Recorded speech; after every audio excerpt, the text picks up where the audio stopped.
नमस्कार, स्वागत है आप सभी का एजुकेशन इंडिया पर। और अभी हम बात करने वाले हैं लॉकडाउन की।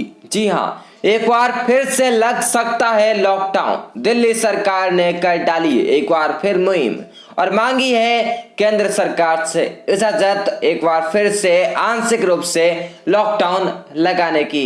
हम बात करेंगे कि दिल्ली सरकार द्वारा क्या क्या फैसले लिए गए हैं और किन किन फैसलों पर केंद्र सरकार की मंजूरी उन्होंने मांगी है। पूरी बात करेंगे इस वीडियो में, लेकिन उससे पहले अगर आप पूरी खबर पढ़ना चाहते हैं तो आपको जाना होगा कमेंट बॉक्स में और सबसे ऊपर ही ऊपर आपको एक लिंक मिल जाएगा और उस पर क्लिक करके आप पूरी खबर पढ़ सकते हैं। साथ ही इस वीडियो को लाइक और शेयर भी कर दीजिएगा। और अगर आप आगे भी ऐसे ही खबरें सबसे पहले देखना चाहते हैं तो चैनल को कर दीजिएगा सब्सक्राइब और दबा दीजिएगा बेल आइकन को भी। अब वीडियो में आगे बढ़ते हैं और आपको बताते हैं लॉकडाउन को लेकर आ रही है एक बड़ी खबर। तो दिल्ली में महामारी के बढ़ते प्रकोप को देखते हुए दिल्ली सरकार ने केंद्र सरकार को एक प्रस्ताव भेजा है। मुख्यमंत्री अरविंद केजरीवाल ने इसे लेकर एक प्रेस कॉन्फ्रेंस भी की है और बताया है कि हमने केंद्र सरकार को छोटे स्तर पर लॉकडाउन के लिए एक प्रस्ताव भेजा है। यह आंशिक लॉकडाउन होगा। इसके साथ ही सीएम केजरीवाल ने उन बाजारों को भी बंद करने की बात कही है जहां पर इस महामारी के नए मामले सामने आ रहे हैं। दिल्ली में शादी समारोह में आने वाले लोगों की संख्या भी घटाई गई है।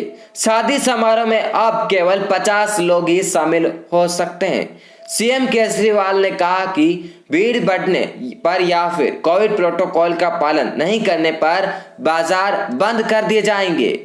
साथ ही आपको बता दें, केजरीवाल ने कहा है कि इस महामारी की स्थिति को देखते हुए कुछ अहम निर्णय किए गए। कुछ समय पहले दिल्ली में जब इस महामारी के मामले कम हो गए थे और कोरोना की स्थिति में सुधार हुआ था तो दिल्ली सरकार ने केंद्र की गाइडलाइंस के मद्देनजर शादियों में 50 से बढ़ाकर 200 तक के लोगों को शामिल होने की मंजूरी दे दी थी। लेकिन अब इस आदेश को वापस लिया जा रहा है। अब इसे फिर से 200 से घटाकर 50 किया जा रहा है। सीएम केजरीवाल ने कहा कि ये प्रस्ताव एलजी साहब के पास मंजूरी के लिए भेज दिया गया है। उम्मीद है कि जल्द ही इस पर उनका अप्रूवल आ जाएगा। मुख्यमंत्री ने कहा कि दिवाली के समय कुछ बाजारों में लोगों ने कोविड प्रोटोकॉल का पालन नहीं किया है, जिसकी वजह से कोरोना तेजी से फैल रहा है। हमने इसे लेकर केंद्र सरकार को प्रस्ताव भेजा है कि अगर मामले बढ़ते हैं और कोई बाजार लोकल कोरोना हॉटस्पॉट बन जाता है तो उसे बंद कर दिया जाए। वहीं आपको बता दें, इससे पहले स्वास्थ्य मंत्री सत्येंद्र जैन ने कहा था कि तीसरी वेव का पीक ओवर हो चुका है, इसलिए लॉकडाउन की जरूरत नहीं है। दिल्ली के स्वास्थ्य मंत्री ने कहा कि दिल्ली की 29% जनता का हम टेस्ट कर चुके हैं। होम आइसोलेशन की वजह से केस नहीं बढ़ रहे हैं। दिल्ली में 16,500 बेड कोरोना के लिए है।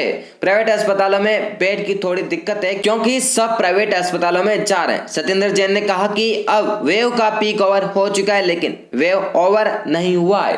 तो इस प्रकार से एक बड़ी खबर थी। हम बात कर रहे हैं दिल्ली की। दिल्ली में एक बार फिर से लॉकडाउन लगने की आशंका बनी हुई है क्योंकि दिल्ली के मुख्यमंत्री जी चाहते हैं कि लॉकडाउन एक बार फिर से लगाया जाए, छोटे स्तर पर लॉकडाउन लगाया जाए। कुछ बाजारों को बंद किया जाए जहां पर नए मामले इस महामारी के लगातार सामने आ रहे हैं। साथ ही कुछ और चीजें इसमें कम की जाए, जैसे अभी कुछ और चीजें खोली गई थी, चाहे वो शादियों के लिए 200 लोग हो या फिर कुछ और भी जो बड़ी बड़ी अभी संस्थान थे वो खोल दिए गए थे, लेकिन उन्हें एक बार फिर से बंद कर दिया जाए, ऐसा केजरीवाल जी चाहते हैं। तो इस प्रकार से एक बड़ी खबर थी लॉकडाउन को लेकर, दिल्ली से सीधे आ रही थी, हमने आपको बताई। वीडियो अगर पसंद आए तो लाइक करना ना भूलें, साथ ही चैनल को सब्सक्राइब कर दें और बेल आइकन को भी दबा दें। फिर मिलते हैं आपसे अगले वीडियो में और एक और बड़ी खबर के साथ। तब तक के लिए धन्यवाद।